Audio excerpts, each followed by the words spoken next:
Of the kings of the Mark, between Eorl and Theoden, most is said of Helm Hammerhand. He was a grim man of great strength. Hey everyone, Yoyston here, and I hope you all are doing well, wherever you are in Middle-earth.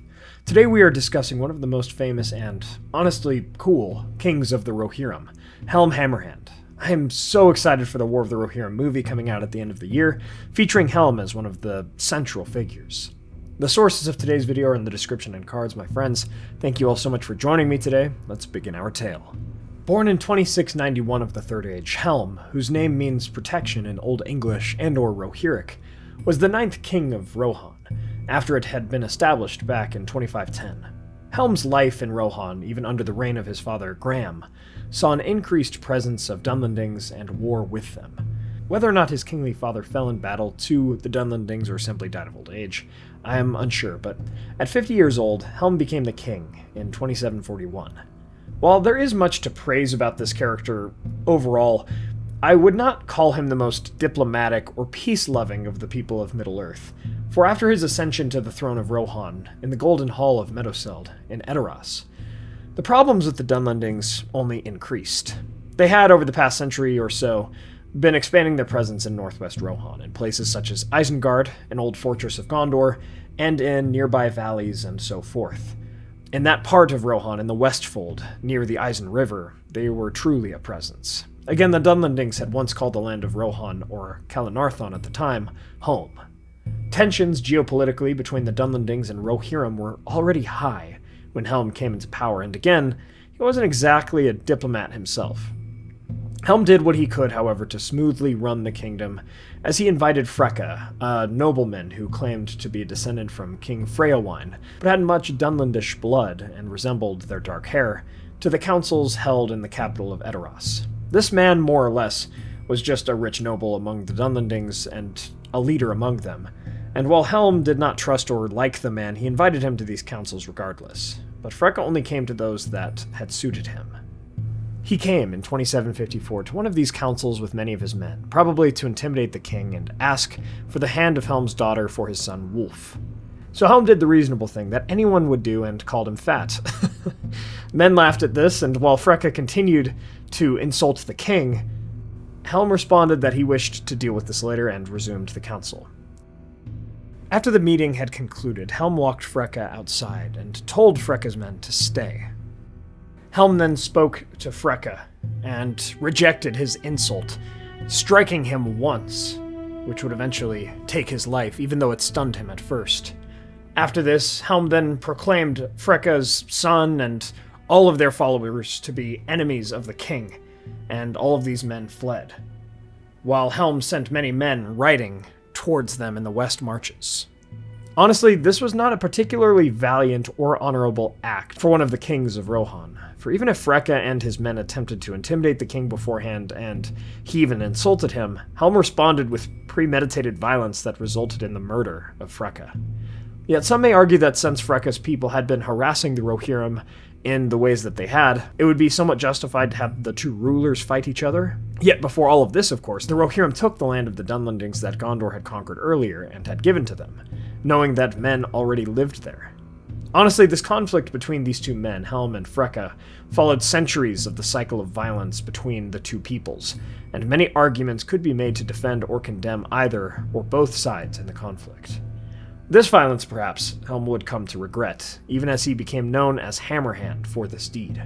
4 years later, when Gondor was preoccupied with the Corsairs of the south, the Dunlendings and Easterlings would launch a coordinated attack upon Rohan from either side.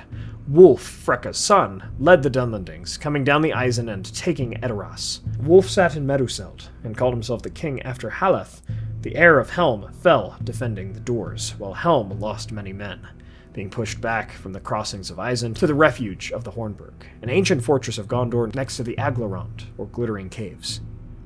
Yet the fortune of the Rohirrim had not only nearly run out, but continued to deplete, almost to their utter ruination. At the end of that year and into the next, the long winter came to Rohan, and Rohan saw immense snowfall, affecting both the defenders and attackers of the land. During the siege of the Hornburg, the people inside were hungry, and Helm's son Hama went against his father's counsel and led men forth, but were lost in the snowfall. Helm's sons had died, and with them went any sort of optimism or hope Helm must have had, for his grief and hunger were great. He then became gaunt and grim. Helm went forth from the walls in white to match the snow, and ventured into the camps of his enemies, sparing no weapon and slaying his enemies with his bare hands. This sparked legends of dread about him amongst the Dunlendings. Did he eat the men he slew? Could no weapon hit him if he himself bore no weapon? He would eventually begin blowing a great horn before venturing forth, sending an echo into the deep, the valley, before stalking his prey. The fear of Helm made his enemies flee down the deepening coombe before him. One night, however, the horn blew, but Helm did not return to the Hornburg. Rather, they found him the next day, a white figure upon the dike, frozen by the winter at age 68, yet still unbowed and alone, for none approached him. These legends of Helm stayed alive among the Rohirrim and Dunlendings both for centuries to come.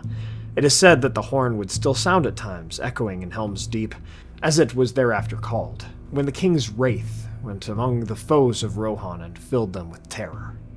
So ended King Helm Hammerhand, as well as the first direct line of the heirs of Eorl the Young, for Helm's nephew Freyalaf would become the next king, first of the second line, which ended with Theoden. Yet Helm had perhaps the greatest legacy of any other king of Rohan besides Eorl and Theoden, one that was even remembered during the Battle of Helm's Deep near the end of the age, which caused the Dunlendings to cower when the horn of Helm Hammerhand sounded in the deep once more. From the tale of Helm Hammerhand, we see that we should balance strength and wisdom, for if Helm had done so, he might have avoided much strife for himself and his kingdom. Thank you all so much for watching. I hope you all enjoyed this tale. If you did, please be sure to hit that like button and share this with a friend. Let me know your thoughts on Helm Hammerhand in the comments below. He is such an awesome character, really cool, but still flawed in his own ways, making him even more interesting in my mind.